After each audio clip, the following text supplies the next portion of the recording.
শব্দের অর্থ হলো সম্মানিত। মুহাররম মা'নাহু মুকাররম, মুহতাশাম, অনারেবল মান্থ, সম্মানী মাস।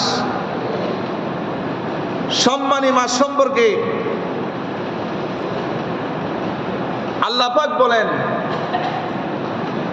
আল্লাহ রাব্বুল আলামিন বলেন, ইন্না ইদ্দাতাশ শুহুরি ইনদাল্লাহি 12 শাহরান ফি কিতাবিল্লাহ।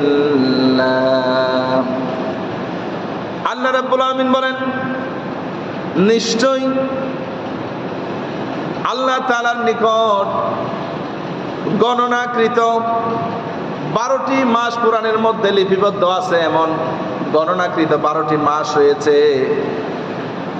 এই 12টি মাস আল্লাহ